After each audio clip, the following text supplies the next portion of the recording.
Bismillahirrahmanirrahim. Assalamualaikum warahmatullahi wabarakatuh. Selamat pagi bagi anak kelas 12. Marilah kita mengingat kembali tentang masalah pelajaran fikih di kelas 12 ini. Pada minggu yang lalu telah saya sampaikan sekilas masalah hukum yang sudah disepakati, yang mana hukum disepakati sampai pada hukum yang namanya qiyas dalam hukum perbandingan, yang mana dalam perbandingan itu ada 4 perbandingan di dalam bab qiyas tersebut. Karena itu merupakan hukum yang terakhir dalam LKS ini. Marilah kita mengingat kembali tentang hukum yang namanya hukum Islam yang nomor 2, sumber hukum Islam yang nomor 2, yaitu hukum yang ikhtilaf. Hukum ikhtilaf ini hukum yang sudah kita ketahui bersama bahwa di dalam sumber hukum Islam itu kan ada 2. Makanya yang nomor 2 itu adalah hukum ikhtilaf, hukum yang berbeda. Inilah tersebarnya hukum yang sampai di seluruh dunia, bahkan di Indonesia pun banyak hukum yang berbeda-beda. Nah, hukum yang berbeda ini namanya hukum yang ikhtilaf, yaitu hukum yang tidak disepakati. Hukum yang tidak disepakati ini sering beberapa pendapat di kalangan tokoh atau di kalangan ulama bahwa hukum-hukum yang ikhtilaf inilah yang timbul bermasalah dalam masyarakat itu.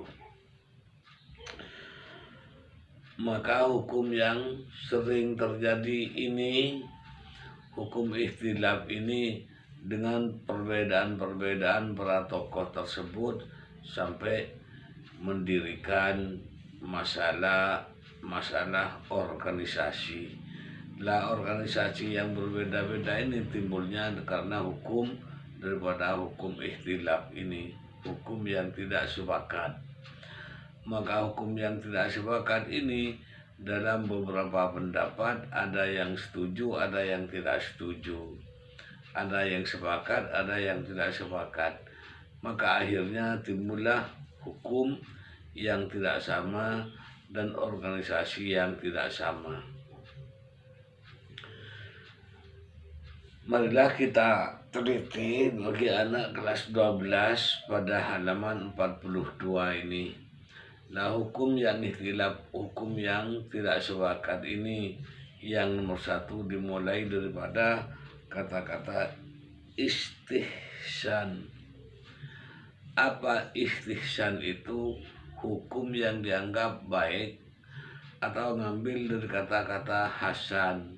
Kata-kata hasana yusinu ihsanan, bahwa istihsanun begitu dalam bahasa Arab, dianggap baik.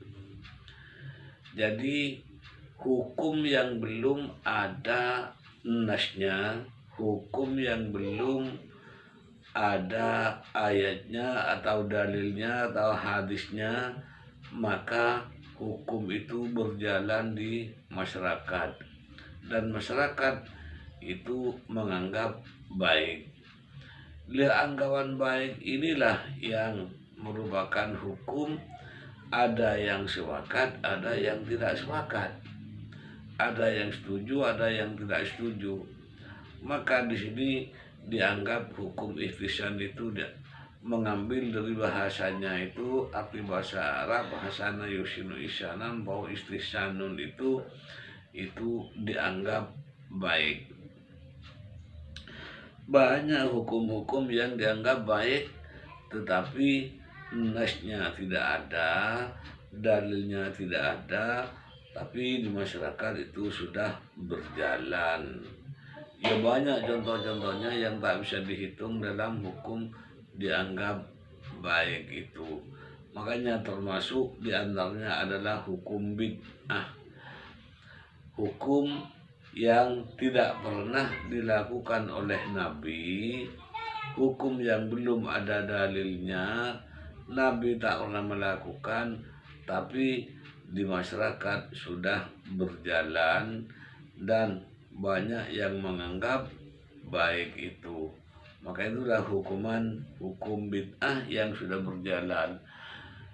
Apa hukum bid'ah itu? Hukum yang belum Nabi mengerjakan, hukum yang Nabi belum mengatakan, tetapi andaikan dilakukan itu lebih baik gitu. Nah ini dah diantaranya hukum, ada yang sepakat, ada yang tidak sepakat. Inilah hukum yang namanya hukum ihtisan, adalah hukum dianggap baik. Adapun menurut istilah ahli usul fikih, yang maksud ihtisan adalah berpindahnya seorang mujtahid dari hukum yang dikendaki oleh hukum qiyas. Lah hukum qiyas ini hukum perbandingan, hukum yang belum ada dalil dan nas, tetapi mengkias, maka kiasnya atau perbandingannya, persamaannya itu banyak yang menganggap baik. Contoh yang kecil atau contoh yang sering dilakukan oleh masyarakat lah, sejarah hukum yang dilakukan oleh masyarakat seperti pakai kopiah. Nabi dulu tak pernah pakai kopiah hitam. Contohnya, Nabi dulu pakai surban, jubah, dan lain sebagainya. Sedangkan sekarang masyarakat kita di Indonesia ini pakai kopiah hitam atau kopiah-kopiah yang lain, tidak pakai jubah, tidak pakai surban. Dan ini kan hukum berbeda dengan Nabi yang dilakukan. Sedangkan hukum pakai kopiah hitam ini dalilnya, ayatnya, hadisnya juga belum ada. Karena lain zaman dulu dengan zaman yang sekarang ini sudah banyak bedanya atau berbeda. Dan akhirnya timbullah hukum ihtisan. Kenapa memakai kopiah hitam ini dianggap baik? Ditimbang tidak pakai kopiah, orang sembahyang itu sebaiknya pakai kopiah supaya rambutnya tidak keluar, supaya rapi di dalam kepala kita dalam menghadap Allah itu.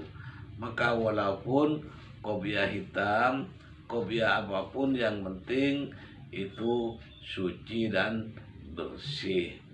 Makanya memakai kopiah hitam itu lebih baik daripada tidak pakai kopiah, karena menghindari dari rambut dengan sentuhan ke wajah untuk bersujud tersebut. Nah inilah diantaranya hukum yang dianggap baik. Andaikan hukum pakai kopiah ini diajukan, andaikan Nabi masih hidup, andaikan diajukan kepada Nabi, itu insya Allah dianggap lebih baik. Karena dianggap lebih baik ini sudah menyeluruh di mana-mana pakai kopiah hitam, walaupun Nabi itu tidak pernah memakai. Nah inilah diantaranya hukum yang dianggap baik yang disebut ihtisan. Dan banyak diantara hukum-hukum yang dianggap lebih baik atau dianggap hukum ihtisan ini di dalam pekerjaan dan perbuatan, serta tingkah laku dan ucapannya, serta untuk mengamalkan itu lebih baik ditimbang tidak memakai itu. Nah inilah diantaranya hukum yang dianggap istihsan atau dianggap lebih baik daripada tidak melakukan, daripada perbuatan-perbuatan untuk ini contoh beribadah. Sedangkan hukum yang selain dari luar ibadah, banyak perbuatan-perbuatan itu yang lebih baik daripada tidak melakukan. Maka banyak yang menganggap itu hukumnya hukum sunnah, walaupun sunnahnya bukan sunnah yang istimewa itu. Makanya macam-macamnya sunnah juga banyak. Lah itulah karena hukum yang telah dianggap hukum ihtisan dalam melakukan hukum-hukum tersebut atau kebiasaan perbuatan dan ucapan yang telah dilaksanakan oleh kita semuanya. Itulah yang dianggap hukum ihtisan. Marilah kita semuanya, apabila lebih baik daripada tidak melakukan, ya lebih baik melakukan walaupun belum ada dalil atau nas yang telah diturunkan atau dalil yang telah ada dalam ayat maupun dalam as-sunnah itu. Nah, inilah timbulnya hukum yang tidak sepakat atau yang disebut hukum ikhtilaf. Nah, hukum ikhtilaf ini yang sampai banyak bertentangan di masyarakat karena belum ada ayat dan dalil itu. Akhirnya banyak percekcokan karena hukum yang tidak sepakat itu.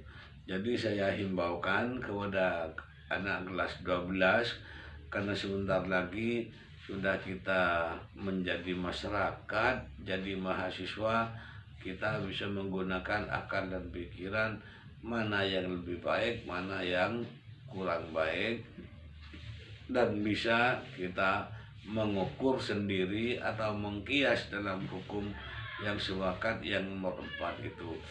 Itulah yang kita himbaukan, sebagaimana kita bisa menimbangkan antara mana yang lebih baik, mana yang kurang baik, mana yang harus tidak dilakukan, yang harus ditinggalkan. Itulah himbauan saya dalam ilmu fikih, dalam hukum yang tidak sepakat yang nomor 1 ini. Saya mohon kepada kita semuanya, apabila kita terjun di masyarakat nanti, kehati-hatian tentang hukum yang tidak disepakati ini. Itulah himbauan saya lewat ilmu fikih yang tidak sepakat ini. Maka karena itu mudah-mudahan bisa diingat dan bisa bermanfaat kepada kita semuanya. Wallahul muwaffiq ila aqwamit thoriq. Wassalamualaikum warahmatullahi wabarakatuh.